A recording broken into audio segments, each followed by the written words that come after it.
Comment avoir des données fiables sur l'ensemble du secteur agricole? Le département se prépare pour le recensement pilote général. Des agents sélectionnés viennent d'entamer une formation dans ce sens.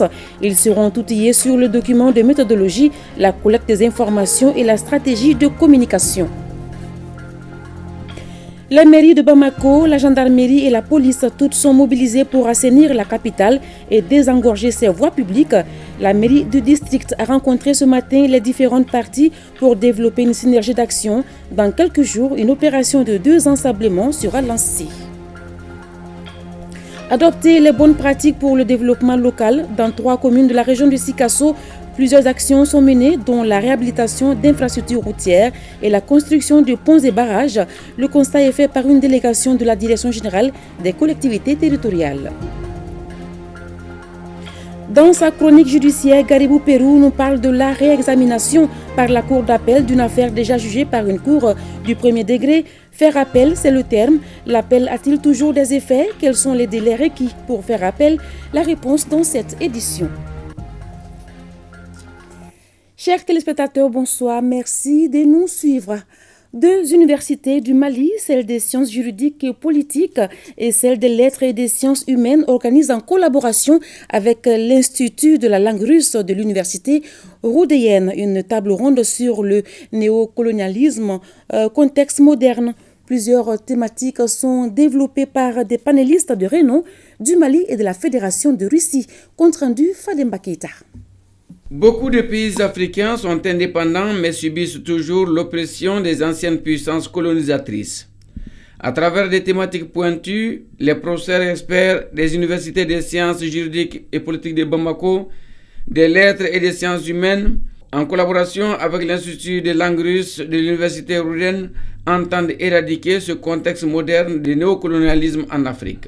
Une vingtaine de thématiques, à savoir le néocolonialisme et décolonisation dans le contexte de l'histoire intellectuelle de la diaspora africaine, les intellectuels africains face au néocolonialisme, déconstruire pour exister, et tant d'autres sont exposés par des professeurs maliens et russes en présentiel et en ligne. Tout l'honneur que nous avons vraiment d'accueillir ces professeurs russes dans le cadre des activités scientifiques et vous demander aussi votre accompagnement pour que nous puissions hisser à hauteur des attentes de nos pays, de nos autorités, la coopération scientifique et culturelle entre le Mali et la Fédération de Russie. L'espace de partage d'expériences renforce la coopération entre la Russie et l'Afrique dans la lutte contre le néocolonialisme. En octobre 2023 a eu lieu le forum interpartite Russie de la partie russe Russie unie des partisans de la lutte contre les pratiques modernes du néocolonialisme. Dans son discours du vice-président du Conseil de sécurité de la Russie, le chef du parti Russie unie, Dmitry Medvedev, a souligné la nécessité de s'opposer par des efforts conjoints aux pratiques néocoloniales dans le domaine politique, économique, alimentaire, énergétique, médiatique, numérique, culturel et humanitaire. Parmi les instruments du néocolonialisme, on retient la monnaie coloniale, les CFA, les francs CFA, une monnaie de singe qui est restée en changeant de dénomination, comme vous le savez bien. Sur la scène internationale, certaines puissances coloniales comme la France se sont arrosées allègrement les droits et les prérogatives à l'égard des pays africains, comme par exemple être leur porte-plume à l'ONU, comme la bouche qui prononce les paroles de l'Afrique. Les recommandations formulées doivent servir de boussole pour freiner le néocolonialisme, source de terrorisme et qui entrave le développement socio-économique des pays assujettis. Je l'annonçais tout à l'heure, démarrage aujourd'hui de la formation des agents sélectionnés pour le recensement pilote général agricole. L'initiative vise la création d'une base de données fiable sur l'ensemble du secteur agricole. Il s'agit d'outiller les agents recensés sur le document de méthodologie, la collecte des informations et la stratégie de communication. Compte rendu, Mamadou Fane. Pour une meilleure planification des politiques publiques, il faut des statistiques fiables. La 12e session du Conseil supérieur de l'agriculture avait recommandé un recensement général agricole au Mali. En prélude à ce recensement, une session de formation vient d'être initiée à l'intention des agents recenseurs par la cellule de planification du secteur du développement rural. Cela fait plus de 30 ans que ce secteur évolue avec des données aussi vétustes que nous pouvons l'imaginer et un taux de croix qui ne peut traduire les réalités de la performance du sous-secteur de l'élevage et de la pêche. L'actualisation des données de l'élevage et de la pêche est une occasion pour engager les réformes majeures définies dans le cadre stratégique de la refondation de l'État. Outre le sous-secteur de l'élevage, l'ensemble du secteur agricole est concerné par ce recensement. Cette activité de recensement pilote qui sera consacrée au test des outils de collecte des données est d'une extrême importance pour nous et pour la suite de l'opération de dénombrement. Après cette phase test, l'opération de dénombrement proprement dit doit démarrer au mois d'avril prochain. Son objectif global est de faire une simulation des principales phases du recensement général agricole sur un échantillon d'exploitation agricole afin de s'assurer de la fonctionnalité des outils proposés et de la qualité des données collectées. Cette formation regroupe une centaine d'agents recenseurs pour une durée de 6 jours. Un autre titre de cette édition, rendre Bamako propre et désengorger les voies publiques. Une réunion s'est tenue ce matin sur le sujet à la mairie du district. Y ont pris part les maires de la capitale, la gendarmerie et les policiers afin de créer une synergie d'action pour sensibiliser les commerçants à libérer les trottoirs. Une opération de désensablement est également prévue dans les prochains jours. Moussa Papa Idara. De beaux légumes proposés à même le sol qui donne une couleur florale sur le tronçon qui mène derrière l'Assemblée nationale. Le bémol, c'est que la vendeuse est installée sur les rails et ses produits occupent anarchiquement la voie publique au grand bonheur des clients, mais pas que.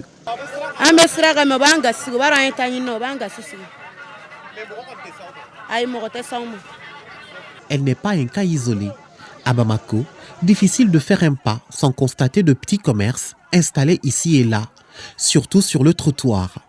Le passage piéton est obstrué, le flair de l'argent fait oublier leur propre sécurité, sans oublier le désagrément que cela crée à la circulation.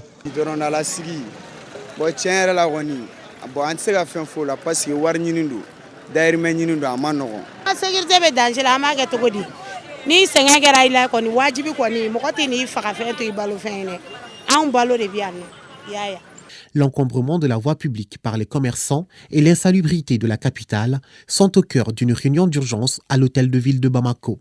La délégation spéciale veut aller au pas de charge pour apporter une solution à cette problématique.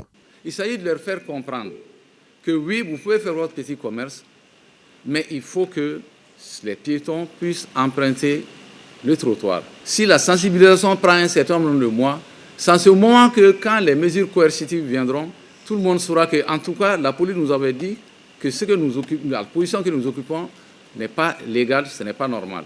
Grâce à une synergie d'action entre les commissariats et les mairies, des mesures seront prises contre les personnes qui déposeront des sacs d'ordures sur la voie publique. Il est souhaitable que les différentes BR puissent s'organiser pour au moins les gens qui viennent clandestinement, tôt le matin ou certains même la nuit, déposer des sacs d'ordures, qu'on puisse en appréhender 2 ou 3, qu'ils soient sûrs que dans cette ville, quand vous avez un tel comportement, vous pouvez être arrêté, conduit à la police et vous pouvez être amené à payer soit des amendes, soit même plus que ça.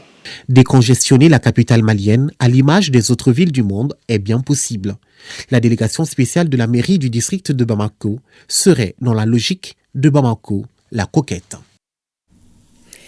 Les femmes leaders doivent bénéficier d'une bonne formation afin de jouer pleinement leur rôle aux différents postes de décision. Cette question est prise en compte par le projet Renforcement des capacités des femmes vectrices de changement pour une paix et un développement inclusif au Mali.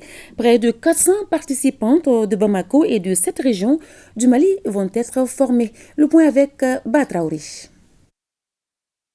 La représentativité des femmes aux instances de décision est toujours faible aux yeux des responsables du projet Erika Fivem, c'est-à-dire le renforcement des capacités des femmes vectrices de changement pour une paix et un développement inclusif au Mali.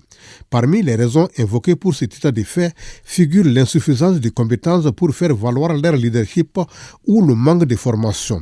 C'est pour faire face à ces défis qu'une série de formations sous le thème « Plaidoyer et leadership transformationnel dans la gouvernance » est ouverte à l'intention des femmes, qu'elles soient élues au niveau communal, membres de la société civile ou personnel des forces de défense et de sécurité. La présente session s'est fixée comme objectif de renforcer les capacités des actrices et des acteurs impliqués dans les différents niveaux de gouvernance sur les techniques de plaidoyer et de leadership transformationnel pour renforcer davantage la valeur ajoutée des femmes dans le domaine de la paix, de la sécurité, du développement et de l'autonomisation économique.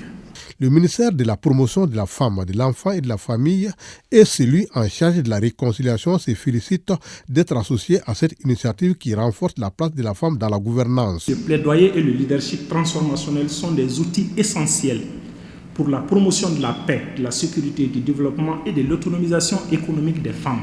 Le thème de cette année, intitulé « Plaidoyer et leadership transformationnel dans la gouvernance », nous paraît logique car s'inscrivant parfaitement dans la ligne droite des objectifs du projet qui est de rendre les femmes plus autonomes et entreprenantes. La session est organisée grâce au soutien financier du Royaume de Norvège. Elle doit permettre de développer les compétences en matière de plaidoyer et de leadership des 400 participantes du district de Bamako et des régions de Kaï, Koulikoro, Sikasso, Ségou, Mopti, Tombouctou et Gao. Le secrétaire général du ministère de l'administration territoriale et de la décentralisation a présidé ce matin les travaux de l'atelier national de partage et d'élaboration du guide méthodologique du plan de développement économique et social et culturel. Il s'agit pour les participants d'analyser en profondeur le document existant pour y intégrer les insuffisances constatées. Reportage du Soudjakité, Sambou Diakité. Le programme de développement social et économique des communes PDSEC est un outil de gouvernance qui facilite et oriente les actions de développement en faveur des communautés bénéficiaires. C'est pourquoi les responsables du ministère de l'administration territoriale et de la décentralisation sont réunis à la faveur de cet atelier de partage, d'élaboration des guides méthodologiques du PDSEC. Les collectivités territoriales sont chargées des questions de développement local et régional. Et pour conduire ce développement local et régional, l'État se donne les moyens de mettre à leur disposition un guide méthodologique qui a pour objet de fixer les grandes lignes de la planification du développement, de fixer aussi la méthodologie d'élaboration des outils de planification et de créer les conditions aussi d'une harmonisation de l'approche des collectivités territoriales face aux questions de développement. Le secrétaire général du ministère de l'administration territoriale et de la décentralisation a invité l'ensemble des participants à une analyse minutieuse des documents soumis à leur appréciation. Cet outil a permis aux collectivités territoriales d'expérimenter la maîtrise d'ouvrage, l'exercice des compétences transférées et d'amorcer l'intégration des enjeux liés aux dimensions genre, à la sécurité alimentaire, à la malnutrition, à l'environnement, aux questions de protection sociale. Les participants sont venus de toutes les régions du Mali. À l'intérieur du pays, la délégation de la Direction générale des collectivités territoriales poursuit sa visite d'échange sur les bonnes pratiques en matière de développement local. Dans 3 communes de la région de Sikasso, le conseil régional, avec l'appui de l'État et ses partenaires, a réhabilité plusieurs infrastructures routières, construit un pont et un barrage, et sans oublier la plaine de Cléla. Les détails avec nos envoyés spéciaux Koumba Sissé et Mahamadou Sidibé. De l'aménagement des terres agricoles à la construction du marché, en passant par la réhabilitation des routes, le Conseil régional de Sikasso, avec l'appui de l'État et ses partenaires, a fait des investissements remarquables dans ces infrastructures. La deuxième étape de cette visite d'échange de la Direction générale des collectivités territoriales a concerné ses réalisations dans 3 communes de la région de Sikasso. À Loulouni, un marché transfrontalier a été construit. Des véhicules des pays voisins comme la Côte d'Ivoire, le Burkina Faso, le Sénégal et la Mauritanie viennent s'y approvisionner chaque semaine. ce qui a augmenté les recettes de la mairie de Luluni. Août 2022 donc à décembre 2023, on a pu verser au niveau de la mairie à peu près 17 millions. La sensibilisation continue pour recouvrir la totalité des taxes au niveau de la commune. Pour pouvoir transporter les produits agricoles vers le marché transfrontalier, il faut des routes. Sur ce plan, une piste qui va de Luluni à la frontière avec le Burkina Faso en traversant les villages de Katoula, Nimbougou et Nyabougou a été réhabilitée. La piste là, elle est longue de 32 km. Il y a 2 barrières. La première à Nimbougou et la deuxième à Katoula, dans la commune de Luluni. Pour la rentabilité des ressources, on a pu mobiliser 1 million et plus. Cette piste nous a beaucoup soulagés.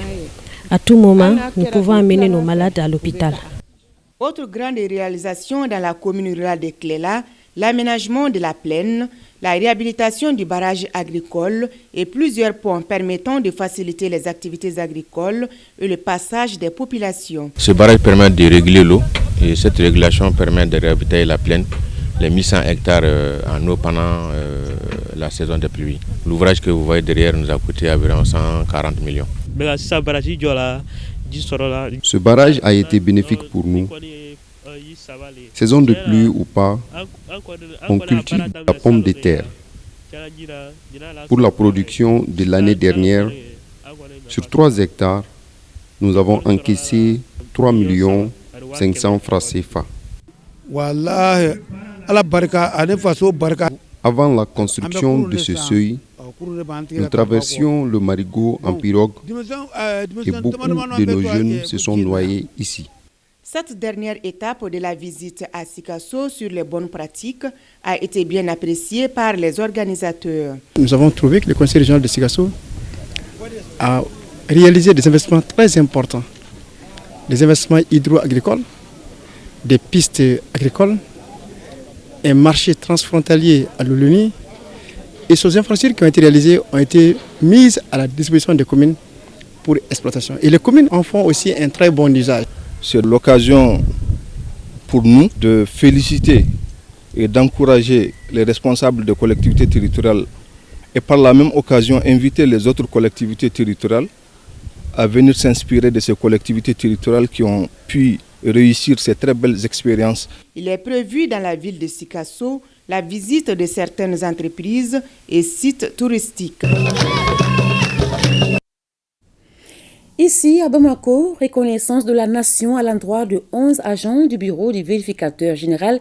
Ils ont été élevés au grade de chevalier de l'ordre national, d'officier de l'ordre national et de médaillé du mérite national avec effigie Lion debout. Bokari Koulibaly et Alou Bekoni. Au bureau du vérificateur général, l'État honore 11 cadres.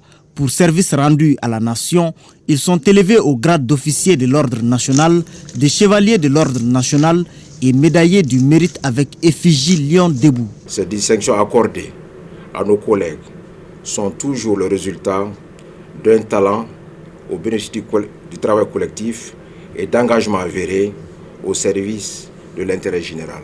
Cette marque de reconnaissance de la nation galvanise les récipiendaires pour la construction nationale. Recevoir de telles distinctions, singulières par le nombre et la qualité, est un privilège dont nous mesurons la grande portée professionnelle. Elle témoigne de l'invite à un engagement solennel envers les valeurs et les idéaux de notre nation et un appel à servir davantage le bureau du vérificateur général. À en croire le vérificateur général, les récipiendaires ont été sélectionnés sur la base des critères objectifs tels que la compétence, l'engagement et l'abnégation dans l'exercice de leurs fonctions.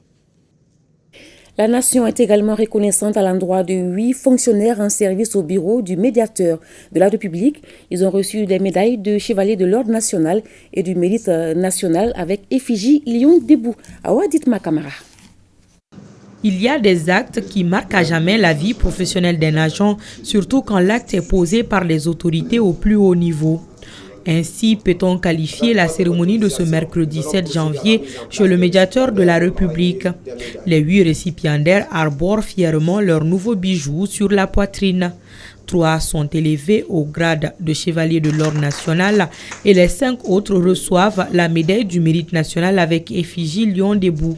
Nous voulons vous dire combien cette marque d'appréciation de nos efforts respectifs nous conforte à œuvrer davantage avec engagement pour le bénéfice de l'institution dont vous avez la charge. Le médiateur de la République salue le mérite, l'abnégation et le sens élevé du patriotisme des récipiendaires. Elle invite ses collaborateurs à leur emboîter le pas. Au-delà de la tradition républicaine, cette cérémonie constitue un temps fort pour non seulement rendre hommage aux collaborateurs qui se sont distingués par leur parcours professionnel, leur dévouement et leur exemplarité à servir l'État, mais aussi susciter toujours des émules au service de la performance et du devoir bien accompli. Cette cérémonie de remise de décoration s'est déroulée dans une atmosphère empreinte de cordialité et c'est cela aussi l'esprit d'équipe. Diaspora. Expliquer de vive voix à la communauté malienne établie au Nigeria le contenu du communiqué conjoint du Mali, du Burkina Faso et du Niger relatif au retrait des 3 pays de la CEDEAO. C'est le but de la session d'information organisée par l'ambassade du Mali au Nigeria. À l'issue de la rencontre, les participants saluent l'initiative et s'engagent à soutenir les autorités. Compte rendu Amadou Sankari. L'ambassade du Mali au Nigeria ouvre ses portes à la communauté malienne vivant dans ce pays. La représentation diplomatique par cette démarche entend expliquer le contenu du communiqué conjoint du Mali, du Burkina et du Niger relatif à l'annonce de la retrait de la communauté économique des États de l'Afrique de l'Ouest CEDEAO. C'est pourquoi, au cours de son exposé sur le sujet, le deuxième conseiller, M. Sibiri Sanou, a partagé les points saillants du communiqué conjoint rendu public par les 3 pays de l'AES. Après cette communication, les participants ont tour à tour pris la parole pour d'une part poser des questions et d'autre part appeler à une mobilisation des Maliens établis au Nigeria en vue de la concrétisation des objectifs fixés par les chefs d'État de l'AES. Nous remercions beaucoup l'ambassade pour cette démarche qui est vraiment participative et qui permet vraiment de sensibiliser, d'informer afin que la population du Mali présente ici au Nigeria ait la même information, la même lecture de la situation.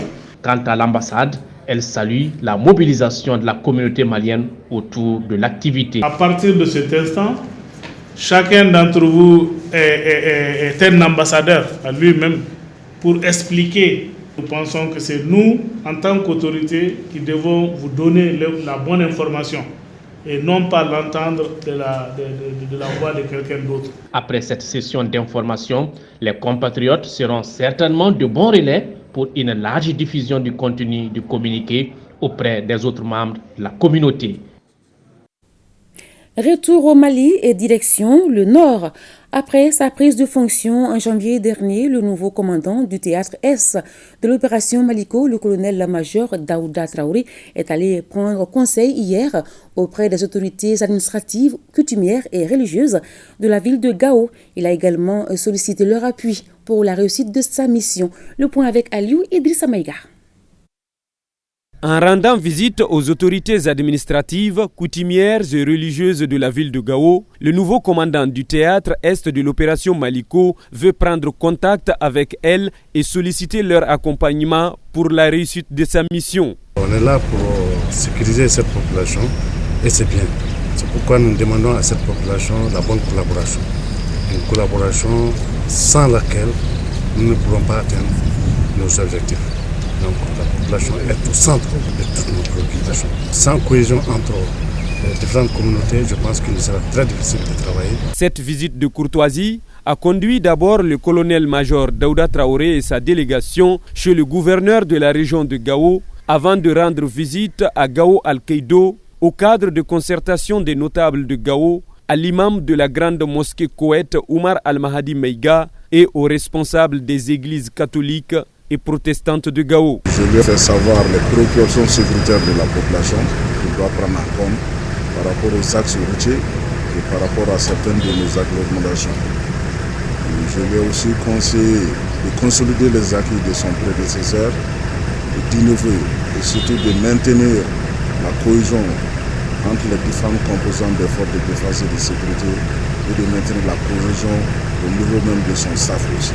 À Gao, les autorités administratives, coutumières et religieuses ont exprimé au nouveau Comme Théâtre leur disponibilité d'accompagner les FAMA dans leur mission de sécurisation des personnes et de leurs biens. À Bamako, l'agence malienne de radioprotection AMRAP vient de tenir la 28e session de son conseil d'administration, conseil au cours duquel le budget 2024 a été présenté. Il se chiffre à plus de 500 millions de francs CFA. Boubacar Bablé Touré pour plus de précisions. L'agence malienne de radioprotection AMRAP a pour mission l'élaboration des éléments de la politique nationale dans le domaine de la radioprotection. Dans le cadre de cette mission régalienne, nombre d'activités ont été menées courant l'exercice 2023. L'information a été donnée au cours de la 28e session du conseil d'administration de l'agence. Il s'agit de délivrer des autorisations pour ceux qui acquièrent de nouveaux équipements de rayonnement ionisant et de renouveler pour ceux qui en utilisaient et dont l'autorisation est épuisée. Ensuite, nous faisons le suivi des travailleurs. S'agissant de l'exercice 2024, l'accent sera mis sur un certain nombre d'activités. 2024, nous comptons surtout nous déployer dans le cadre de la formation du personnel employé par les possesseurs, c'est-à-dire les utilisateurs de sources. Nous formons le personnel de l'AMRAP même et aussi nous essayons d'améliorer nos laboratoires que nous avons. Pour l'atteinte de ces objectifs, il est prévu un budget de plus de 500 millions de francs CFA contre près de 493 millions pour l'exercice écoulé, soit une augmentation de 5%. Les techniques nucléaires sont utilisées dans plusieurs domaines socio-économiques, notamment la santé humaine et animale, l'agriculture. Cependant, pour assurer le bien-être de nos populations, l'utilisation de ces techniques doit se faire dans un cadre sûr et sécurisé. Et le représentant du ministre en charge de l'énergie de rassurer quant à l'engagement du gouvernement à accompagner l'agence dans cette mission de protection des populations. Autre rencontre bilan, le projet de budget 2024 du Laboratoire national des eaux se chiffre à plus de 946 millions de francs CFA. C'est ce qui ressort de la 21e session ordinaire de son conseil d'administration qui s'est tenue hier. Le compte-rendu de Sokona Kamisoko. Au titre de l'année 2023, le Laboratoire national des eaux et ses antennes régionales de Mopti et de Caille ont réalisé 11 360 analyses d'eau, dont 6 179 analyses physico-chimiques, 4 767 analyses bactériologie et 415 analyses de sédiments. C'est ce qui révèle la 21e session du conseil d'administration de l'établissement. Notre mission essentielle, c'est la mise en œuvre de la stratégie suivi-évaluation de la qualité des ressources en eau. Donc à cet effet, nous sommes chargés de faire l'échantillonnage et l'analyse de différents types d'eau. Nous avons pu faire des réalisations à 93% de nos prévisions par rapport au suivi de la qualité de l'eau. En ce qui concerne le budget, nous avons pu mobiliser les ressources propres jusqu'à 87%. Pour l'année 2024, le budget du Laboratoire national des eaux se chiffre à plus de 946 millions de francs CFA.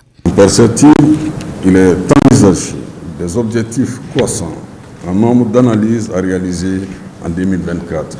Les défis sont certes exaltants, mais pas au-dessus de nos capacités avec une bonne synergie d'action et l'implication de tous. S'il y a un défi que compte relever le Laboratoire national des eaux, c'est bien l'accréditation, c'est-à-dire l'installation d'un système assurance qualité au sein de la structure pour faciliter l'exécution de ses missions. Tenue de la 6e session du comité de pilotage de la coordination et la gestion des sites de personnes déplacées internes au Mali. Daouda Kone pour les détails. Cette 6e session du comité de pilotage de la coordination et de la gestion des sites de personnes déplacées internes au Mali est un creuset d'appui à la coordination et à la gestion des activités de protection en faveur des personnes déplacées internes et de recherche de solutions durables pour leur réinsertion. Nous sommes déjà pour parler assez sérieux avec les autorités pour nous assurer que des terres nous sont remis pour pouvoir continuer à donner de l'espoir à ces populations que nous sommes en plein service.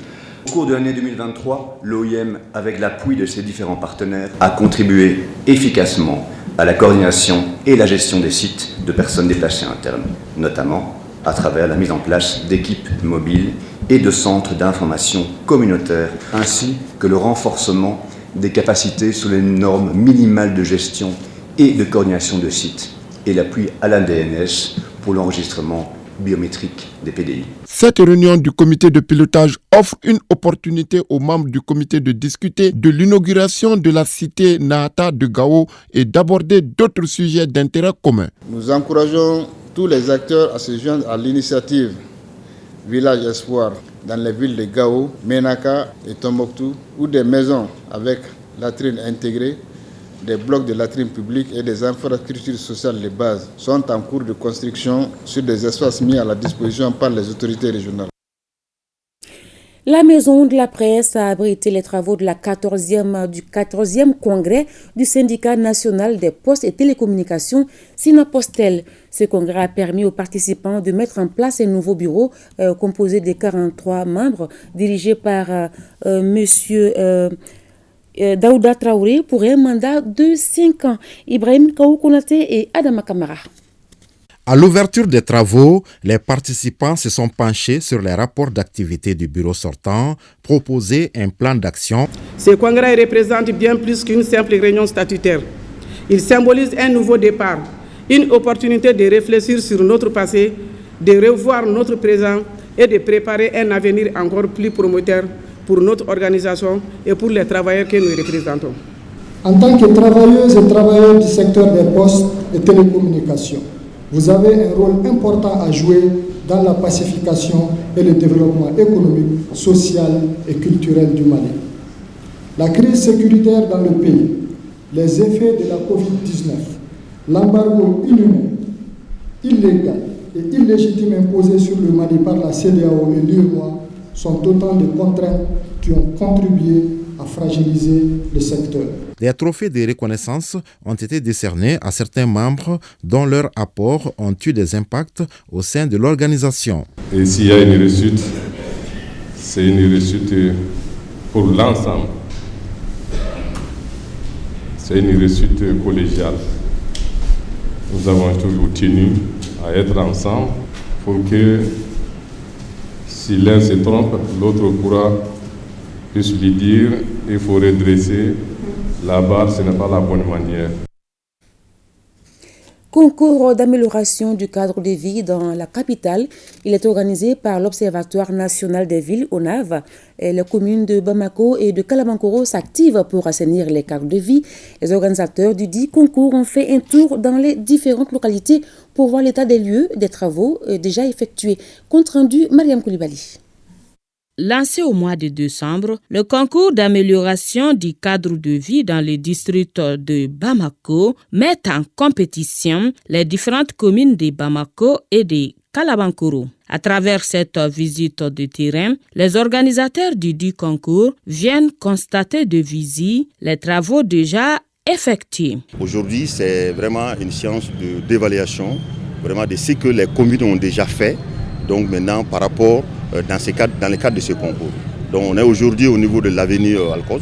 Donc maintenant, tout le monde connaissait les ordures qui étaient ici, qui dérangeaient même les passagers. Vraiment, l'endroit est devenu aujourd'hui quand même vivable. La visite a concerné l'ensemble des communes postulantes. Partout, les citoyens sont engagés pour gagner ce pari de la commune la plus propre. C'est notre deuxième visite ici. La première journée dont nous avons été ici, vous avez vu l'état des lieux. Et aujourd'hui, l'état des lieux aussi se présente. Donc ça veut dire que la mairie a fait un pas à travers cette commission, à travers sa population. Nous sommes de la commune 2. C'est la commune matrice de Bamako. Les autres communes viennent ici chercher leurs besoins. Mais ils rentrent chez eux après. Et tout ce qu'ils déposent ici comme ordures, comme déchets, nous revient à nous. Et c'est à nous de nous en occuper. Le concours choisira la commune la plus propre selon les critères, notamment la libération des artères et espaces publics, ainsi que le ramassage des ordures. Retournons à l'intérieur du pays. 87 contrats signés pour un montant de plus de 232 millions de francs CFA et plus de 15 millions de ventes directes. C'est entre autres résultats obtenus au cours de la 3e édition de la bourse régionale aux céréales de Mopti. Ouartiem Mopti, Boubacar Sankari. Durant 3 jours, les fournisseurs de céréales et les acheteurs ont fructifié leurs affaires et établi plusieurs contrats. Nous avons pu signer 87 contrats de vente. Ces 87 contrats de vente totalisent un montant de 232 272 500 francs CFA. Des ventes directes au courant de la même bourse dans la mini-foire qui a été organisée à côté ont totalisé un montant total de 15 755 675 francs CFA. Au cours de cette bourse, les producteurs et les acheteurs ont fait des affaires et tissé des relations commerciales. Pour les prochaines éditions, nous ferons mieux pour permettre aux fournisseurs et aux acheteurs de fructifier davantage leurs affaires. Au terme de cette bourse régionale aux céréales, plusieurs recommandations ont été formulées, au nombre desquelles le renforcement des producteurs en gouvernance. Cette 3e édition a été organisée par Feed the Future Sougouriwa dans la zone du Delta sur financement de l'USAID et mise en œuvre par le consortium Care International au Mali, Amasa Afrique Verte et Amprod Sahel en partenariat avec la plateforme multi-acteurs. Construction de l'université de Gao. Pour accélérer les travaux, le coordinateur des activités vient d'effectuer une visite de prospection sur le nouveau site choisi pour la construction du futur établissement. Le point avec Aliou Idrissa Maïga. Contrairement au site de Berra initialement annoncé, l'université de Gao sera bâtie désormais sur un nouveau site choisi cette fois-ci entre les villages de Kokorom Hausa et Forgo à 18 km de Gao, toujours dans la commune Sonia Libère. Le choix de ce deuxième site n'est pas fortuit. On avait demandé 1500 hectares pour installer l'université de Gao. Le premier site qui avait été choisi faisait 500 hectares. Donc ça ne suffit pas pour opérationnaliser l'université de Gao. C'est pourquoi on a demandé à la commune de nous donner 1500 hectares d'un seul terrain.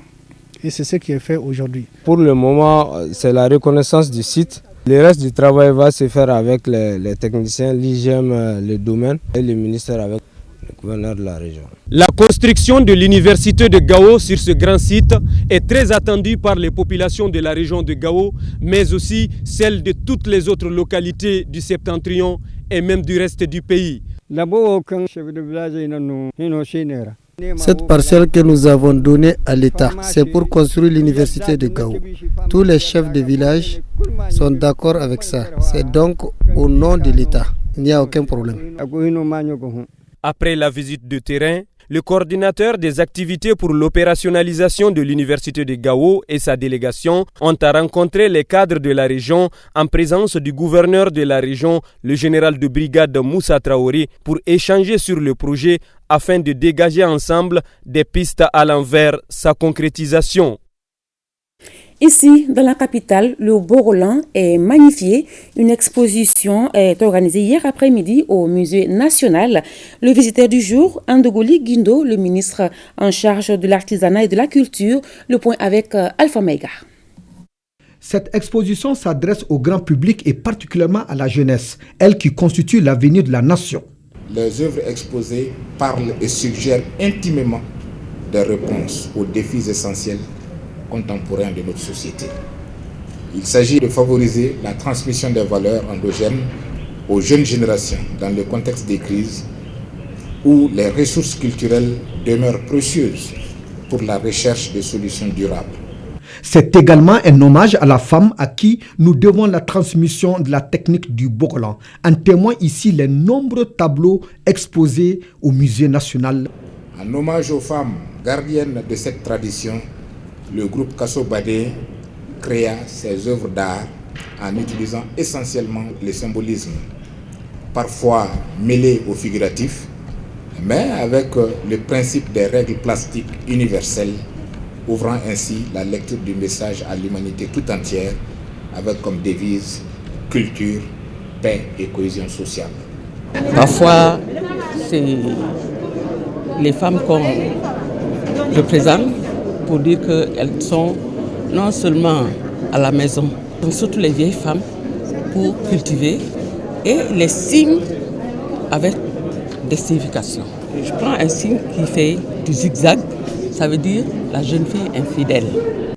En clair, il s'agit de témoignages à travers le Bogolan, un art authentique qui illustre la richesse de la culture malienne dont les valeurs cardinales prônent une philosophie de la vie. Le groupe Bogolan Kassobané existe bientôt un demi-siècle. 45 ans durant a œuvré pour la promotion du Bogolan. 45 ans durant a œuvré pour accompagner les jeunes artistes maliens et étrangers. Et 45 ans durant comme ça au service de la culture du Mali. Au niveau de l'Institut national des arts, il était très compliqué pour les étudiants de travailler parce qu'on n'avait pas de peinture qui venait de l'extérieur. Le sort que connaît depuis des ans le Bogolan est parti d'un petit noyau d'amis formés à l'Institut national des arts. Ici, 6 jeunes artistes soucieux de perpétuer la tradition malienne imposent à l'école une technique jusqu'alors ignorée dans le domaine de l'art, à savoir le Bogolan. La 19e édition du festival Mali Festi Reggae se tiendra du 22 au 25 février 2024 au Palais de la Culture Amadou Hampâté-Bâ. L'annonce est faite par les organisateurs du festival. C'était au cours d'une conférence de presse. Le point avec Ibrahim Kaoukonaté et Abdoulaye Diarra. Le festival reggae du Mali est un événement musical annuel qui se tient à Bamako. Pour célébrer ce genre musical, ce festival met en avant la musique reggae et rassemble des artistes locaux et internationaux. En cette 19e édition de Mali Festi Reggae, comme à chacune des éditions passées, nous célébrons l'héritage musical légendaire de Bob Marley, un artisan de l'unité par le biais de ses chansons intemporelles. L'édition 2024 est placée sous le signe du travail. Nous sommes des héritiers de Bob Marley, la musique reggae, qui est une musique révolutionnaire, spirituelle, panafricaine surtout.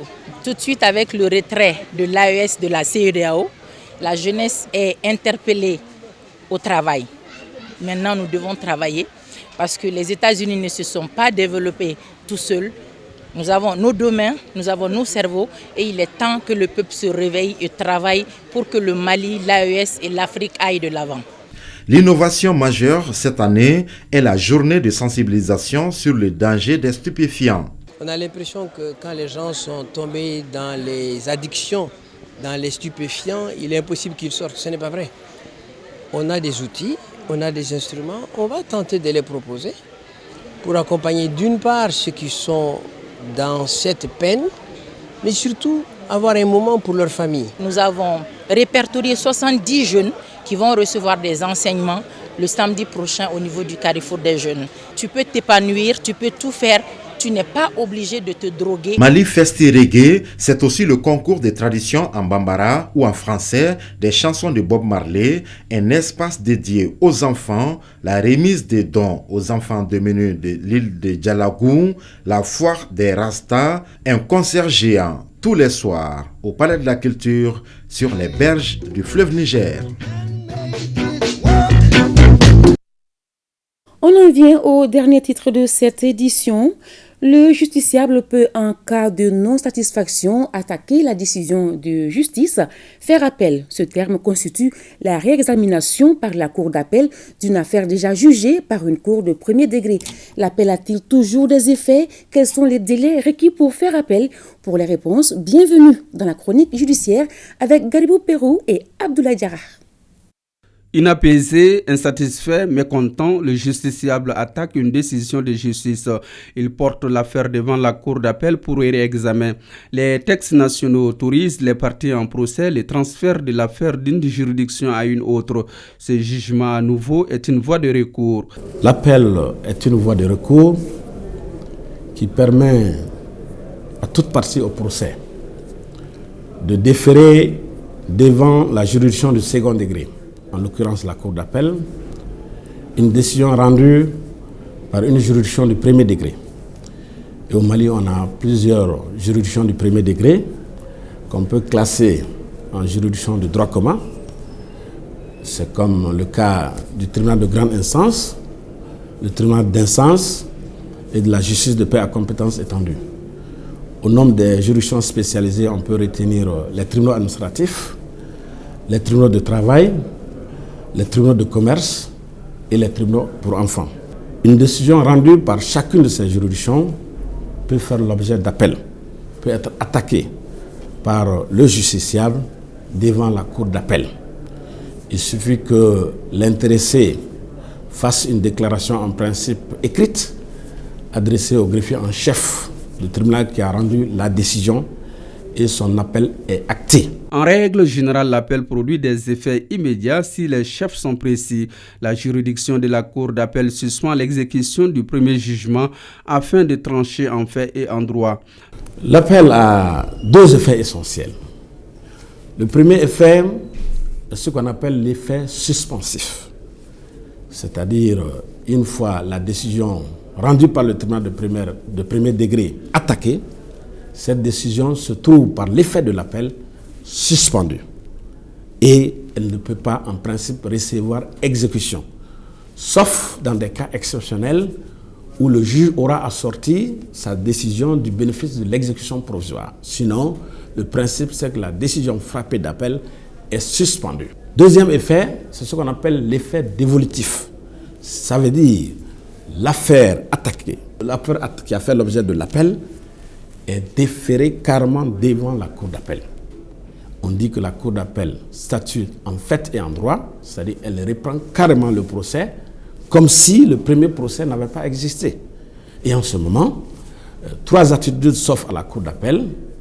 Premièrement, elle peut confirmer la première décision. Deuxièmement, elle peut l'infirmer ou encore elle peut la réformer. Une affaire en appel est à réexaminer. C'est la raison pour laquelle l'appel doit être bien formulé dans un délai précis et limité à partir de la notification du jugement. En matière administrative, ce délai d'appel est de 2 mois à compter du prononcé de la décision. Ça veut dire le jour où le juge va rendre sa décision, prononcer publiquement sa décision, c'est à partir de ce jour-là, je dis bien en matière administrative, à compter du prononcé de la décision. Dans les autres cas, comme la matière civile, la matière sociale, en matière de droit du travail, la matière pénale, le justiciable a un délai de 1 mois. Autrement dit, lorsqu'une personne perd son procès, elle manifeste son droit de faire appel. Si elle ne le fait pas, la partie est foreclose. Et en ce moment, l'appel n'est plus possible. C'est la première décision donc, qui va prévaloir. La solution adoptée par le juge peut donc être appliquée, y compris par le recours à la force, car le jugement est doté de ce qu'on appelle la force exécutoire. Lorsqu'une décision est définitive et revêtue de la formule exécutoire, elle s'impose à tous. Et aucun prétexte ne doit être avancé pour ne pas exécuter une décision de justice, quelle qu'elle soit. Elle s'impose à tous, y compris à l'État, qui d'ailleurs est le premier garant de l'exécution de ces décisions de justice. Si dans les affaires civiles, l'exécution de la décision attaquée est suspendue, dans les affaires pénales, la juridiction qui exerce son pouvoir en premier ressort peut prendre des dispositions pour faire obstacle à cet effet suspensif. Une personne, par exemple, condamnée par une cour d'assises à une peine d'emprisonnement reste en détention pendant l'appel. Faire appel n'est pas synonyme de liberté. L'appel ou voie de réformation est le respect du double degré de juridiction. Voilà, rendez-vous est pris dans 1 mois pour un autre numéro de la chronique judiciaire. Religion et paix. Le Mali a aujourd'hui besoin de la paix, de l'entente, de la cohésion sociale et du vivre ensemble. Les rencontres des fidèles musulmans sont des moments indiqués pour prier pour le retour de la paix. La 38e édition de la Ziara des descendants de El Hadj Omar Tall de Nioro, ouverte le lundi à Nioro, se situe dans ce cadre. Moussa Dakité. Ils étaient plusieurs centaines de fidèles musulmans de tous les coins du Mali et des pays voisins à répondre présent à l'appel du califat Amadou Adital pour l'ouverture de la 38e édition de la Ziara des descendants de El Hadj Oumar Tall à Nioro. Il s'agira pour les participants de multiplier les séances de lecture de Coran, de prêcher avec des thématiques comme la paix, la cohésion sociale et le vivre ensemble, et de prier pour le retour rapide de la paix dans notre cher pays. Je suis très comblé de joie aujourd'hui de voir des milliers de musulmans venir de partout pour faire des bénédictions pour le Mali. Et vraiment, c'est un sentiment de joie pour nous. Notre présence est le témoignage de notre reconnaissance pour leur accompagnement à la transition et leur adhésion exprimée aux grandes décisions prises par son Excellence le colonel Assimi Goïta, président de la transition, chef de l'État. Après les Fatiha de Sidi Diakité de la famille Oumar Djoum Kaba Diakité et de Bachorno Aïdara, imam de Konyakari, c'est parti pour l'édition 2024 de la Ziara des descendants de Oumar Foutiyou à Nioro. Voilà, c'est tout pour cette édition que j'ai eu le plaisir de vous présenter. Merci à vous qui nous suivez depuis le Nigeria, l'Angola ou le Ghana. Merci à tous. Bonsoir.